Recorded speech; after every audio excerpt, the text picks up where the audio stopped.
اللہ اس شخص کو خود دولت بھیجتا ہے جو جمعہ کے دن یہ صورت پڑھتا ہے۔ قرآن پاک کی یہ صورت غریبوں کو نواز دیتی ہے، اس کو پڑھنے والا امیر ترین بن جاتا ہے۔ بسم اللہ الرحمن الرحیم۔ ناظرین اکرام، اللہ تعالیٰ خود اس انسان کو ڈھیروں مال و دولت بھیجتا ہے جو جمعہ کے دن اس سورہ مبارکہ کی تلاوت کرتا ہے۔ مخلوق خدا میں اس شخص کا سکہ چلتا ہے، لوگ اس کی باتوں کو اہمیت دینے لگتے ہیں، اس کی ہاں میں ہاں اور اس کی نہ سب کی نہ ہوتی ہے، اور ایسا شخص اس دنیا میں بھی شہنشاہ ہو جیسی زندگی گزارتا ہے، اور آخرت میں بھی اس کا ٹھکانہ جنت ہے۔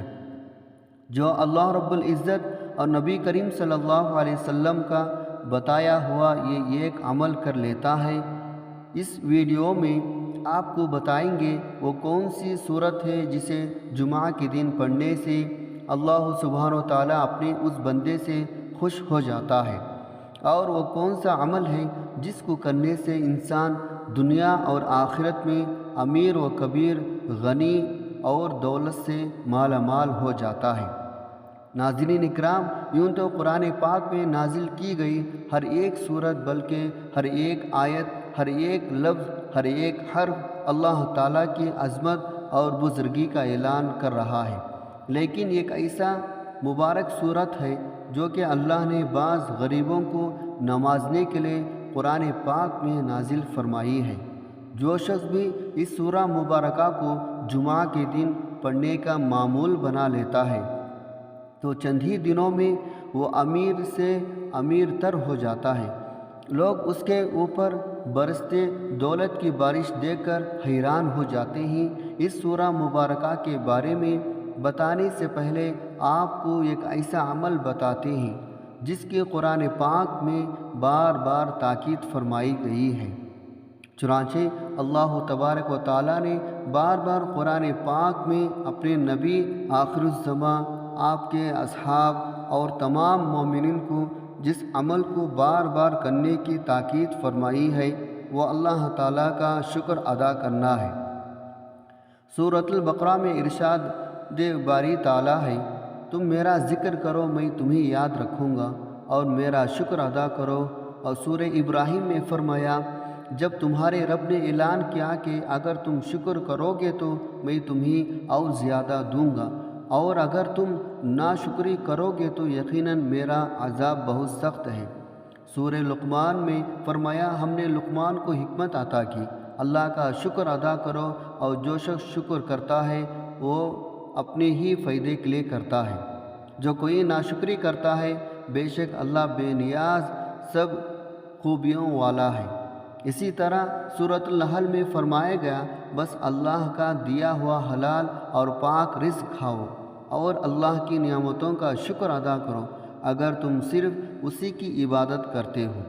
اسی طرح کی بہت سے آیات شکر گزاری کی اہمیت اور ناشکری سے بچنے کی تلقین کرتی ہیں، اور ہمیں یاد دلاتی ہے شکر کرنا اللہ کی عطا کی قدر کرنے کا ایک بہترین طریقہ ہے، اور شکر ادا کرنا ہی وہ عمل ہے جس کے سبب اللہ سبحانہ و تعالیٰ انسان کو زیادہ سے زیادہ عطا فرماتا ہے۔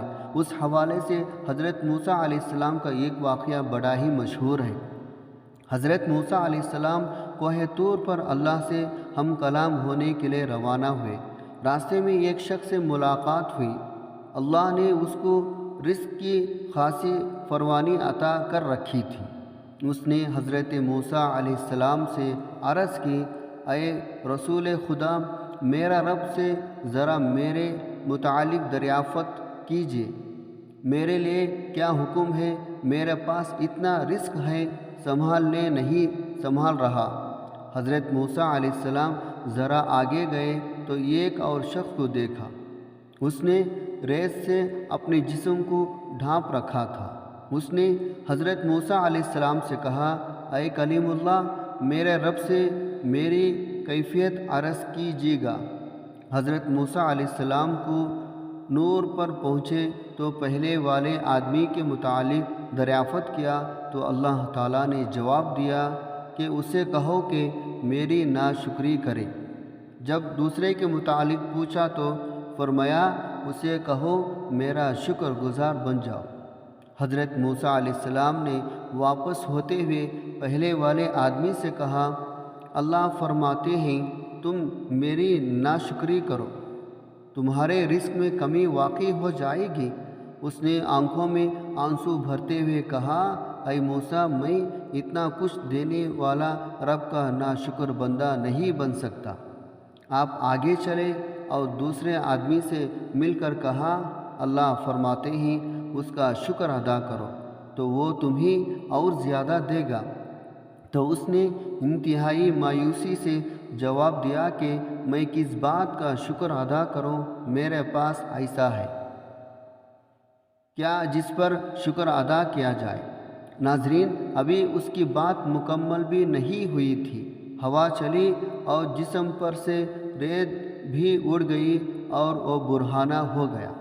ناظرین محترم، اللہ سبحانہ و تعالیٰ نے اہل ایمان کو یہ حکم دیا، دشمنوں کی نصیحت نابود کر کے اللہ نے ان پر اپنا فضل اور کرم فرمایا ہے، لہٰذا اللہ کے اس فضل کو یاد کرو اور اللہ کا شکر ادا کرتے رہا کرو۔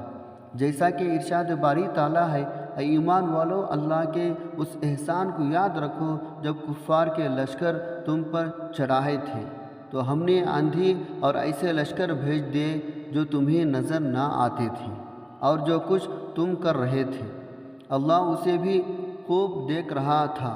چنانچہ ابن کثیر رحمۃ اللہ علیہ کہتے ہیں، اس آیت مبارکہ میں رب تعالیٰ نے اپنی نعمت فضل بندوں پر ہونے والے احسان کے بارے میں بتایا ہے۔ اللہ سبحانہ تعالیٰ نے دشمنوں کو نامراد لوٹایا اور انہیں شکست سے دوچار کیا۔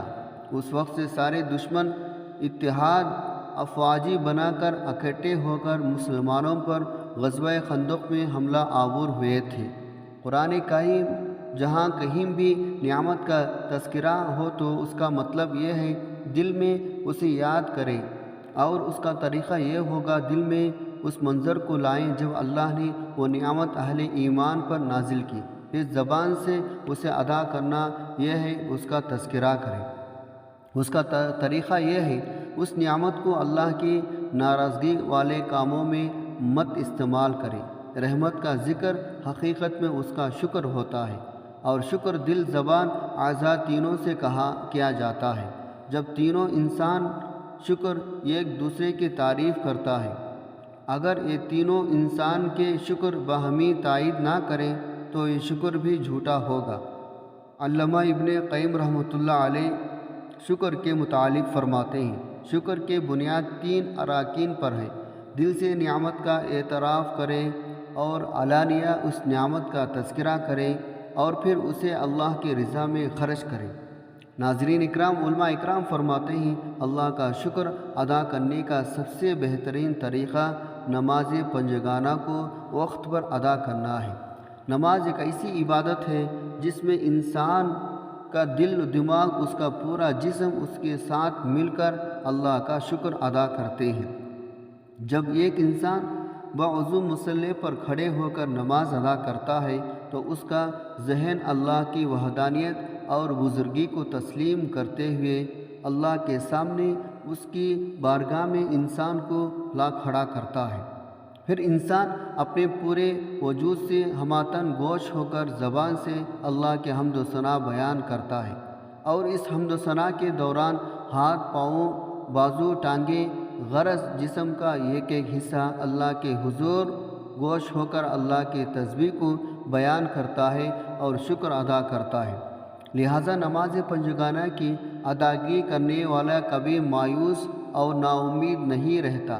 ثابت یہ ہوا کہ پورا کا پورا قرآن پاک اللہ کا عظیم شاہکار ہے، اور اس کا ایک ایک حرف بنی نوح انسان کے لیے بیش بہا خزانہ ہے۔ قرآن پاک کی ہر ایک صورت بیش بہا قیمتی موتی ہے، اور ہر ایک صورت بیش بہا زیور کی مانند ہے، جبکہ پورا قرآن وہ صندوق کی طرح ہے جس کے اندر طرح طرح کے بے بہا قیمتی جوہرات، زیورات بھرے ہوئے ہیں۔ ان قیمتی جوہرات سے وہی لوگ مستفید ہوتے ہیں جو ہر روز قرآن شریف کو کھول لیتے ہیں اور اس کی تلاوت کا شرف حاصل کرتے ہیں۔ ناظرین محترم، قرآن پاک کی ایک ایسی مبارک صورت جسے جمعہ کے دن پڑھنے والا کبھی مایوس اور نامراد نہیں ہوتا، کوئی کام رکاوٹ اور بندش کا شکار نہیں ہوتا، ایسے انسان کو کبھی مال و دولت کی کمی نہیں ہوتی جو جمعہ کے روز یہ ایک سورہ مبارکہ پڑھتا ہے۔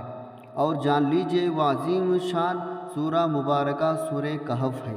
کتنا ہی بڑا اور دشوار کام ہو، کتنی ہی بڑی رکاوٹ، کتنی ہی حالات خراب ہو، کتنی ہی بندشیں ہوں جو آپ کی زندگی کو تباہ برباد کر چکے ہوں، اللہ کی قدرت سے، اللہ کی عطا سے، اللہ کی نعمت سے، اللہ کی رحمت سے کبھی نا امید اور مایوس مت ہونا۔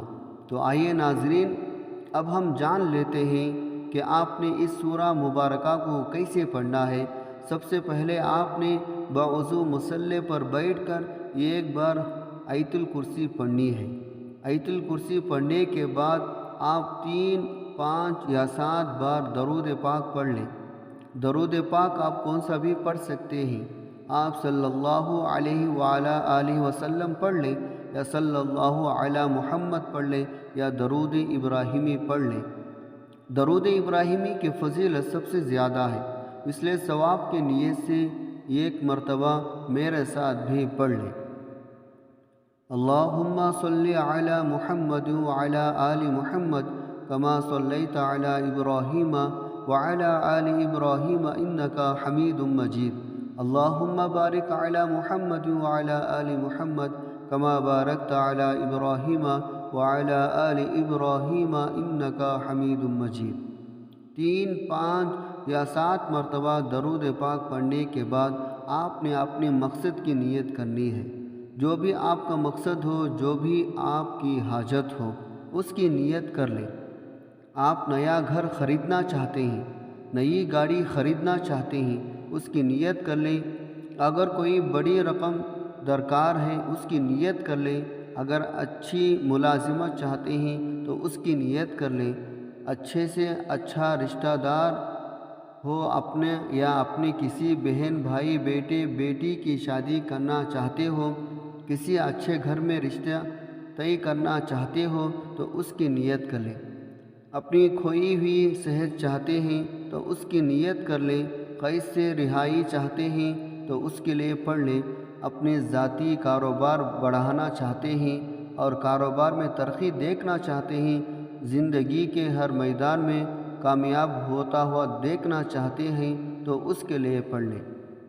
الغرض، جتنا بھی بڑا مقصد ہو اور کیسے ہی بڑی سے بڑی حاجت ہو، اس کی نیت خلوص دل سے کرنے کے بعد آپ نے بڑے آرام سے، سکون سے، توجہ کے ساتھ سورۃ الکہف کی تلاوت کرنی ہے۔